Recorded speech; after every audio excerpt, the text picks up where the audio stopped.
السلام علیکم ورحمۃ اللہ وبرکاتہ۔ بسم اللہ الرحمن الرحیم۔ الحمد للہ وکفى والسلام علی عباده الذین اصطفى، اما بعد۔ اعوذ باللہ من الشیطان الرجیم، بسم اللہ الرحمن الرحیم۔ رب اجعلنی مقیم الصلاة ومن ذریتی ربنا وتقبل دعاء۔ وقال سبحانه وتعالى ربنا ليقيموا الصلاة فاجعل أفئدة من الناس تهوي إليهم وارزقهم من الثمرات لعلهم يشكرون، صدق الله العظيم۔ وقد قال النبي صلى الله عليه وآله وسلم ما عمل ابن آدم من عمل يوم النحر أحب إلى الله تبارك وتعالى من إحراق الدم، أو كما قال۔ اللهم صل على سيدنا محمد وعلى آل سيدنا محمد وبارك وسلم، صلى الله على النبي الأمي، صلى الله على النبي الأمي۔ الله أكبر الله أكبر، لا إله إلا الله والله أكبر، الله أكبر ولله الحمد، الله أكبر الله أكبر، لا إله إلا الله والله أكبر، الله أكبر ولله الحمد، اللہ اکبر اللہ اکبر، لا الہ الا اللہ واللہ اکبر، اللہ اکبر وللہ الحمد۔ بہت ہی عزت اور احترام کے مستحق میرے بزرگوں، قابل قدر دینی اور ایمانی بھائیوں، مختصر سے وقت میں جو چند منٹ باقی ہیں ابھی نماز کے کھڑے ہونے میں، آپ بھی دعا فرمائیں، میں بھی دعا کروں کہ اللہ تبارک و تعالی صحیح جذبے اور صحیح نیت کے ساتھ محض اپنی رضا کے لیے بات کہنے کی توفیق مرحمت فرمائیں۔ اللہ تبارک و تعالی آج کے دن ہماری آپ کی قربانیوں کو قبول فرمائے، اس کی جو روحانیت ہے وہ نصیب فرمائے۔ اللہ اس عمل کے ذریعے ہم سے جو چاہتا ہے ہمیں ویسا بننے کی توفیق مرحمت فرمائے۔ اللہ تبارک و تعالی نے اس دنیا میں جتنی بھی چیزیں ہمیں اور آپ کو نظر آتی ہیں، جو کچھ اللہ نے بنایا ہے، ان کے ساتھ ان کا ایک جسم بھی لگا ہوا ہے اور ان کے ساتھ ان کے اندر ایک روح بھی لگی ہوئی ہے۔ جب تک اللہ کی طرف سے وہ روح اس کے اندر کام کرتی ہے، وہ جسم اور جسم کا وہ حصہ اللہ کے بنائے ہوئے نظام کے مطابق عمل کرتا رہتا ہے اور کام کرتا رہتا ہے۔ ہم نے کتنی مرتبہ اپنے گھروں میں دیکھا ہوگا، جب تک مریض کی شکل میں زندہ ہونے کے ساتھ ہمارے سامنے رہتا ہے، کسی نہ کسی درجے میں اس کے ہاتھ پاؤں کام کرتے رہتے ہیں۔ ایک وقت آتا ہے کہ اس اللہ کے بندے کی روح اس دنیا سے، اس کے جسم سے نکل کر چلی جاتی ہے اس جگہ جہاں اللہ نے روح کو پہنچنے کا حکم دیا ہے۔ پھر اس کے بعد اس کے ہاتھ پاؤں بھی ہوتے ہیں، اس کا جسم بھی ہوتا ہے، اس کی آنکھیں بھی ہوتی ہیں، مگر وہ کچھ بھی کام نہیں کرتے۔ لوگ اس وقت اس کا نام بھی نہیں لیتے۔ لوگ یہ نہیں کہتے کہ عبد الرحمن یا عبد الرحیم کا جنازہ کب ہے، بلکہ یہ کہتے ہیں کہ میت کب جائے۔ نام بھی بدل دیتے ہیں اور نام لینے کو تیار بھی نہیں ہوتے۔ ہاتھ پاؤں بھی ہیں، سب کچھ ہے۔ کوئی انسان یہ نہیں کہہ سکتا کہ یہ انسان سب کچھ ہے مگر سب کچھ ہوتے ہوئے کچھ بھی نہیں۔ ہاتھ پاؤں سلامت ہیں، آنکھیں موجود ہیں، دیدے بھی ہیں، کان بھی لگے ہوئے ہیں، سب کچھ ہے، سب کچھ ہوتے ہوئے کچھ بھی نہیں۔ کوئی اللہ کا بندہ معلوم کرے کہ یہ اللہ کا بندہ حرکت کیوں نہیں کرتا، اس کے ہاتھ پاؤں کیوں نہیں چل رہے؟ جواب دینے والے جواب دیتے ہیں کہ اس کی روح چلی گئی۔ یہ جسم ایک سواری کی طرح رب العالمین نے اس کے اوپر روح کو سوار کر دیا۔ روح کے دنیا کے اندر باقی رہنے کے لیے اللہ نے جسم کو ضروری قرار دیا، بغیر جسم کے روح کہاں رہے گی؟ اور جسم کو دنیا کے اندر کام کاج والا بنانے کے لیے اللہ نے روح کو لازم کیا کہ اس کے بغیر اس کی گاڑی نہیں چلے۔ بہت ہی آسان لفظوں میں ایک بات میں نے عرض کرنے کی کوشش کی، اگر ہم اور آپ اس چیز کو اس موقع پر یہاں سے لے لیں گے تو اللہ کی ذات سے امید ہے کہ قربانی کی روحانیت نصیب ہوگی۔ اللہ تبارک و تعالی نے جس طرح سے یہ نظام بنایا، ہمارے سارے اعمال کا ایک ظاہری بھی ہے اور ہمارے سارے اعمال کی روح بھی ہے۔ جب ہم وضو کرنے کے لیے بیٹھتے ہیں تو بہت سے اللہ کے بندے کہتے ہیں کہ آپ کیا کر رہے ہیں، کہ وضو کر رہے ہیں۔ وضو کا ایک طریقہ ہے، مگر جب اللہ کا کوئی بندہ پوری طرح کامل طریقے پر وضو کر لیتا ہے، بظاہر تو وہ انسان جیسے پہلے تھا وہ اب بھی ہے، مگر یہ کہتا ہے مجھے اندر روحانی سکون ملا، طبیعت میں فرحت آ گئی، خوشی آ گئی، ایسا لگ رہا ہے کہ کچھ میں نے کام کر لیا۔ اگر کوئی اللہ کا بندہ غسل کرتا ہے تو یہ بات اور مکمل طریقے پر اس کو حاصل ہوتی ہے۔ ظاہری طور پر اس نے وضو کیا ہے، مگر عمل کرنے کے بعد اس کے دل پر خوشی ملتی ہے۔ فرمایا حضور پاک علیہ الصلوۃ والسلام نے جب کوئی اللہ کا بندہ وضو کرتا ہے تو اس کے بعد دعا کرتا ہے اللہم اجعلنی من التوابین، اللہ مجھے توبہ کرنے والوں میں سے بنا دیجئے اور مجھے پاکی حاصل کرنے والوں میں سے بنا دے۔ کیا مطلب؟ پاکی تو آپ نے حاصل کر لی، اے اللہ ظاہر کی تو میں نے کر لی، اندر کی دینے والے تو آپ ہیں، اندر کی پاکی تو آپ ہی کے اختیار ہے۔ اس جسم کے نظام کو، روحانی نظام کو سمجھیں گے تو بات سمجھنا آسان ہوگی کہ اللہ تبارک و تعالی نے نماز کا ایک ظاہری جسم بنایا ہے جیسے ہم اور آپ روزانہ ادا کرتے ہیں، مگر اس کے اندر روحانیت ہے۔ ایک اللہ کا بندہ بے خیالی میں نماز پڑھتا ہے تو حضور پاک علیہ السلام کی حدیث شریف کہتی ہے کہ تمہاری نماز کا اعتبار، وضو اس نے بھی کیا ہے، مسجد میں وہ بھی آیا ہے، امام کے پیچھے وہ بھی تھا، مگر دل کہیں اور لگا ہوا۔ بعض جگہ روایات میں آتا ہے کہ کسی اللہ کے بندے کی پوری نماز میں ایک رکوع قبول ہوتا ہے، کسی کا ایک سجدہ قبول ہوتا ہے، کسی کی ایک رکعت قبول ہوتی ہے، اور کبھی کبھی ایسا ہوتا ہے کہ اللہ گندے کپڑے میں لپیٹ کر منہ پر مار دیتا ہے، تمہاری اس لیے نہیں تھی، آیا وہ بھی مسجد میں ہے، وہ بھی مسجد میں کھڑا ہوا ہے۔ معلوم یہ ہوا کہ جسمانی وجود کے ساتھ روحانی ضروری ہے۔ اس اللہ کے بندے نے جسمانی دیکھنے میں تو نماز ادا کی، مگر اندر حقیقت خالی تھی، رب العالمین کے ہاں قابل قبول ہے۔ بالکل روزے کا بھی یہی معاملہ حدیث شریف میں فرمایا گیا، حضور پاک علیہ السلام نے فرمایا اگر کوئی اللہ کا بندہ روزے کے درمیان گالی کو، جھوٹ کو، بدتمیزی باتوں کو نہ چھوڑے، اللہ کو اس کے روزے کی کوئی ضرورت نہیں۔ صبح سے شام تک وہ بھی روزے میں ہے، وہ بھی بھوکا رہا ہے، اس نے بھی کھانے اور پانی سے اپنے آپ کو بچایا، مگر آپ دنیا میں جو بات لے کر آئے تھے وہ حق لے کر آئے تھے۔ آپ نے فرمایا ایسے روزے کی اللہ کو ضرورت ہے۔ دنیا کے اندر کہنے والے یہی کہیں گے کہ روزہ رکھا ہے، اس نے ہمارے سامنے رکھا ہے، سحری میں شریک تھا، افطار میں شریک تھا، دن میں پانی نہیں پیا، مگر اللہ کے رسول دنیا میں شاعری کرنے نہیں آئے، کوئی جذبات کی باتیں بیان کرنے نہیں آئے، ان سے بڑا سچائیوں کو جاننے والا اس دنیا میں کوئی نہیں۔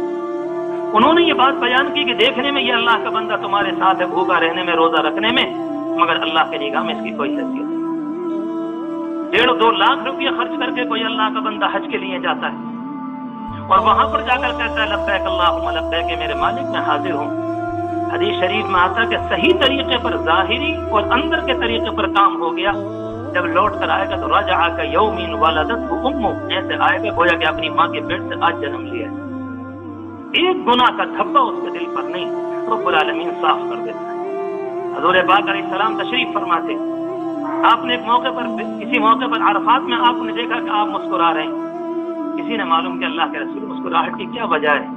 آپ نے فرمایا کہ میں نے شیطان کو دیکھا کہ اپنے بالوں کو نوچ رہا ہے، سر کو پیٹ رہا ہے، میری مایا لٹ گئی، میں نے زندگی پر جن لوگوں کو گمراہ کیا تھا اللہ کے راستے سے ہٹایا، آج میدان عرفات میں اللہ کے سامنے رو کر معافی مانگی، سب اللہ کے ہو گئے، میری پونجی لٹ گئی۔ اور بالکل اسی طریقے پر آپ نے یہ بھی فرمایا حضور پاک علیہ الصلوۃ والسلام نے، اگر کوئی اللہ کا بندہ حج کو جاتا ہے اور صحیح طریقے پر روحانیت اور اس کا دل اس کے ساتھ نہیں، جب وہ کہتا ہے لبیک اللہ حاضر ہوں، رب العالمین کہتا ہے تیرا لبیک قبول نہیں، مطعمک کا حرام، ملبسک کا حرام، مشربک کا حرام، تیرا کھانا پینا حرام ہے، فانا یستجاب لک، تیری دعائیں کیسے قبول ہو جائیں گی؟ یہ دونوں باتیں حضور پاک علیہ الصلوۃ والسلام کی زبان سے نکلی ہیں، ان سے بڑھ کر زبان دنیا میں ترجمان، حق کی ترجمان کوئی نہیں ہے۔ ایسا نہیں تھا جیسے ہم اور آپ موڈ میں کسی وقت آتے ہیں، کوئی بات کہہ دی اپنے دوست سے، ٹھیک ہے اپنی جان کو تمہارے اوپر چھڑک دیں گے، یہ زبانی لنترانیاں کہلاتی ہیں۔ حضور پاک علیہ السلام کوئی جذباتی بات کرنے نہیں آئے، جو کچھ بیان فرمایا کرتے تھے اللہ کے اشارے سے کہتے، اور رب العالمین کی جانب سے آپ کو اشارہ ہوتا کہ آپ یہ بات فرمائیں، وما ينطق عن الهوى ان هو الا وحی یوحى، کہ پیغمبر اپنی خواہش سے کچھ نہیں کہتے، اللہ کے بتلائے ہوئے سے بیان کرتے۔ ساری عبادات کا میں نے جلدی جلدی ایک اشارہ کیا آپ سے، ان باتوں کو سمجھ کر ہماری اور آپ کی قربانی کا سمجھنا آسان ہوگا۔ قربانی ایک جانور ہے جو عنقریب کچھ دیر کے بعد آپ اپنی استطاعت کے مطابق انشاءاللہ کریں گے اور اللہ قبول فرمائے۔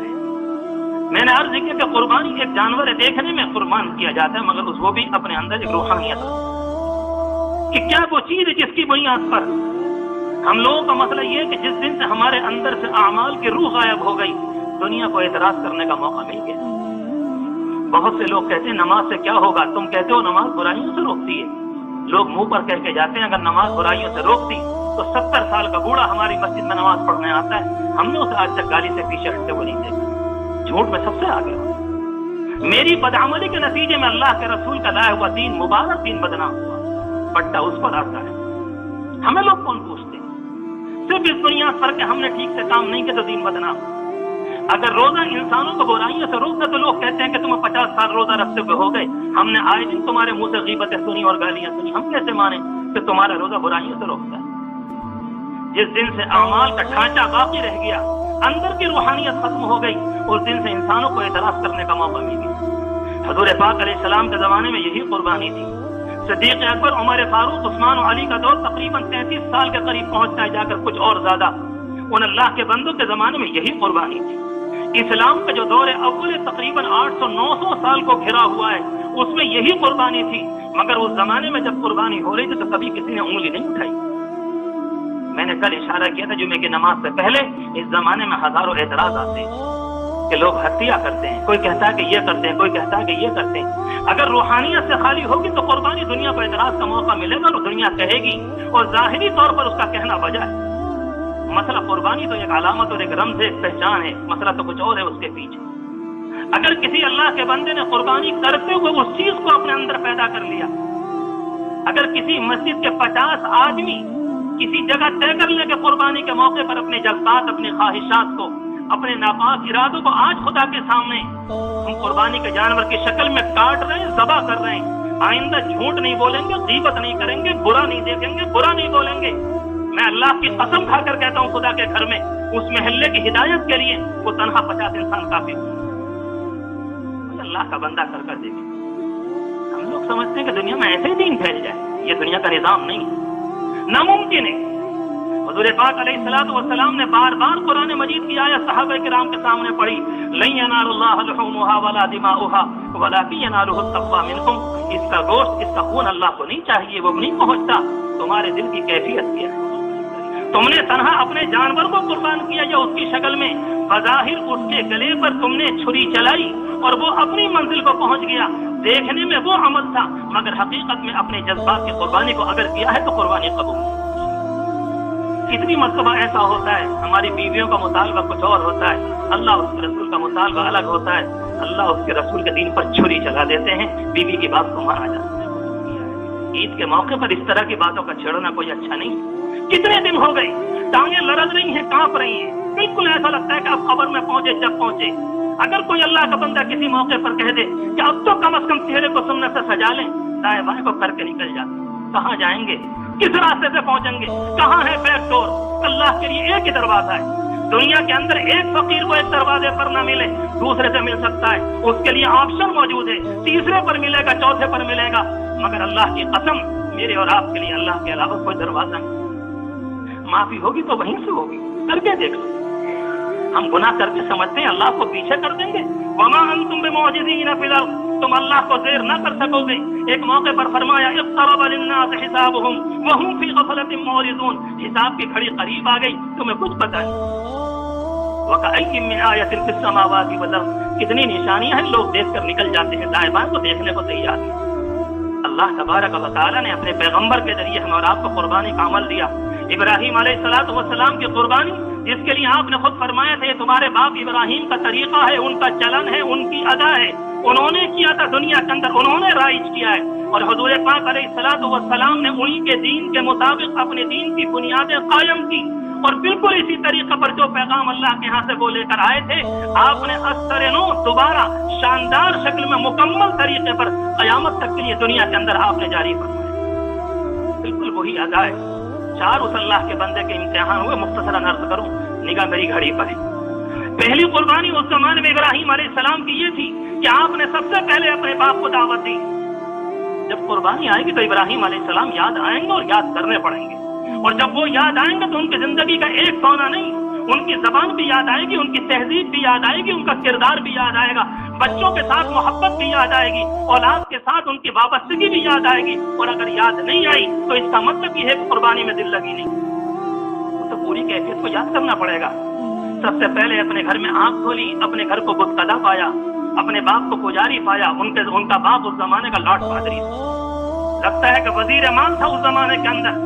اور پوری بات کے بعد جب یہ اندازہ ہو گیا کہ یہ سننے کو تیار نہیں، وہ لب و لہجہ، دل کے اندر وہ عاجزی، وہ ٹوٹا پن، اپنے باپ کا احترام اور جہنم سے بچانے کی آرزو اور تمنا اور تڑپ، کس محبت سے قرآن مجید ان کے جملوں کو نقل کرتا ہے، یا ابت لا تعبد الشیطان، ابا شیطان کی پوجا نہ کریے، ان الشیطان کان للرحمن عصیا، یہ تو خدا کا نافرمان۔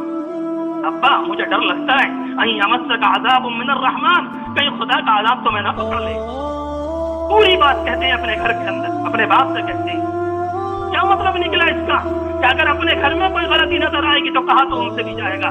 ابراہیمی ادائیں اور ابراہیم علیہ السلام اس امت کے جد امجد ہیں۔ حضور پاک علیہ السلام کا سلسلہ ان تک تقریباً 34 پشتوں کے بعد پہنچتا ہے، اور حضور پاک علیہ السلام ان کی نسل میں تشریف لائے، گویا کہ وہ ہمارے جد امجد، ہم ہمارے دادا ان کے اور ان کے اور ان کے اور ان کے سینکڑوں کے پیچھے جا کر ایک پوتے کی ذمہ داری یہ ہے وہ اپنے دادا کی اداؤں پر مر مٹے، اور جبکہ دادا بھی ایسا ہوگا اللہ کا عاشق نہیں، سید العشاق، کہ دنیا میں ان سے بڑھ کر کوئی عاشق محمد الرسول اللہ کے علاوہ کوئی نہیں آیا۔ ایسے بیٹے ہم تم سے بات نہیں کرنا چاہتے، کہا ٹھیک ہے سلام علیکم، ہم جاتے ہیں آپ سے۔ ہم نے اپنی بات دل سوزی کے ساتھ پوری کہہ دی۔ ہم اس موقع پر سچی بات مجھے کہنے دیں، اپنے آپ سے پہلے کہہ رہا ہوں، ہم ابراہیم علیہ السلام کی اس ادا کو اپنے گھروں میں بھول چکے، بالکل بولا دی۔ کون سی ناپاکی نہیں ہوتی، قربانی کے موقع پر نہیں کہنا چاہیے، مگر حضور پاک علیہ السلام نے نکاح کے موقع پر قرآن مجید کی وہ آیت پڑھی جس میں موت کا ذکر ہے، گویا کہ پیغمبر نے اشارہ دیا کہ خوشی کے موقع پر ٹالنا نہیں چاہیے، یہی تو وقت ہوا کرتے کہ انسان کا دل لگا ہوتا ہے، بات تو کہنی پڑے گی۔ وہاں سے نکلے، اپنے گھر سے آ گئے، بادشاہ نے کہا کہ ٹھیک ہے، دوسری آزمائش، کہا کہ ہم تمہارے مشن کے خلاف ہیں، تم غلط باتیں کرتے ہو، کیسے دنیا میں یہ پیغام لے کر آئے؟ ابراہیم علیہ السلام نے اس زمانے میں ایک کام کیا تھا تاکہ قوم کو معلوم ہو کہ یہ بت کچھ نہیں ہے، یہ بے جان ہے، کرنے والی طاقت اللہ کی ہے۔ ہم اور آپ دیکھتے ہیں کسی موقع پر کہیں حادثہ ہو جائے، پولیس آتی ہے، جس جگہ حادثہ ہوتا ہے جس کو جائے حادثہ کہتے ہیں، اس کا جائزہ لیتی ہے۔ ابراہیم علیہ السلام جانتے تھے کہ میری قوم پاگل ہے، ایمانی ذہن سب سے پختہ ہوتا ہے، اللہ کے بندوں کا ذہن سب سے کامل ہوتا ہے، اور مشرکانہ ذہن یاد رکھیں، اللہ کے گھر میں کہہ رہا ہوں، دنیا کا سب سے بدترین، دنیا کا سب سے ظالم اور دنیا کا سب سے اذیت پہنچانے والا اگر دنیا کے اندر کوئی ذہن ہوتا ہے، مشرکانہ اور کافرانہ ذہن ہوتا ہے، مواحدانہ تو ذہن الگ ہوا کرتا ہے۔ ابراہیم علیہ السلام نے ایک موقع پر بیٹھے ہوئے تھے، چاند کی طرف کو دیکھا، آسمان کی طرف کو دیکھا، سورج کی طرف کو دیکھا، تو کہتے ہیں ہاذا ربی، یہ ہے میرا رب۔ نوجوان سارے کے سارے جانتے تھے یہ ہمارے مشن کا مخالف ہے، اور جب اس دن آپ کی زبان سے یہ سنا کہ یہ میرا رب ہے، ہلچل مچی، چلو ٹھیک ہے، کم از کم سورج کو تو مانا، ٹھیک ہے آج تھوڑے سے کو مانا، کل کو اور بھی مانیں گے۔ آپ کے کہنے کا مطلب یہ نہیں تھا کہ یہ میرا رب ہے، آپ یہ چاہتے تھے کم از کم کچھ باتیں تو ہوں، کچھ لے دے تو چلے، اس سمندر میں ہلچل تو آئے، کم از کم کچھ ہلے تو صحیح۔ یہ تو پتھر کی جرح جامد ہو گئی، یہ بتوں کے پجاری ہمیشہ کے لیے ایسے ہو گئے، خود بھی بت بن گئے، یہ سننے کو تیار نہیں۔ آپ نے ایک جملہ ان کی جانب ایسا پھینکا کہ قوم میں ہلچل مچ گئی، وہ ساری قوم آپس میں باتیں کر رہی کہ تم نے سنا کل ابراہیم نے کیا کہا؟ تم جب غربت پیدا ہوئی تو ایک موقع پر آپ کہتے ہیں انی وجہت وجہی للذی فطر السماوات والارض، میں نے اپنے دل کو اللہ کی طرف کیا ہے جو مالک کائنات۔ آپ یہ چاہتے تھے کہ بات چلے، اس موقع پر آپ نے اس جگہ جا کر بتوں کی مرمت کی، اور بتوں کی مرمت کے بعد اس موقع جب بادشاہ نے لوگوں نے بلایا، گویا کہ آپ جائے حادثہ پر انہیں سبق دینا چاہتے تھے، کم از کم تم یہاں آؤ، اور آنے کے بعد اس موقع پر لوگوں نے کہا کہ کس نے ان کے ساتھ یہ کام کیا ہے؟ کسی نے کہا فتن سمعنا یذکرہم یقال لہ ابراہیم، ایک نوجوان ہے، اس کے اندر کچھ ایسی باتیں، ان کو ابراہیم کہا جاتا ہے، لگتا ہے کاریگری اس کی۔ بلایا گیا، آپ یہی تو چاہتے تھے کہ قوم مجھے بلائے گی، اور بڑھا لٹکا پتا بڑے والے بت کی گردن میں، اس موقع پر آپ نے فرمایا فاسألوہم ان کانوا ینطقون، اسی سے معلوم کرو یہ کھڑا ہوا ہے، اسی سے معلوم۔ ساری قوم کو کہنے پر مجبور کر دیا، اپنی فیلڈ میں اتار لیا، اپنے میدان میں اتار لیا، اور قوم ساری کی ساری کہتی ہے تم تو جانتے ہی ہو ما ہؤلاء ینطقون، یہ بولتے نہیں ہیں۔ اب جو توحید نکل کر آئی ہے، لگتا ہے کہ مارے محبت کے اور خدا کی عظمت کے دل پھٹنے لگا۔ اف لکم ولما تعبدون من دون اللہ، تمہاری بربادی، تمہارا ستیہ ناش، کیوں مٹی کے پجاری بنتے ہو، کس بنیاد پر بتوں کی پوجا کرتے ہو؟ جائے حادثہ پر ان سے یہ بات کہلوائی،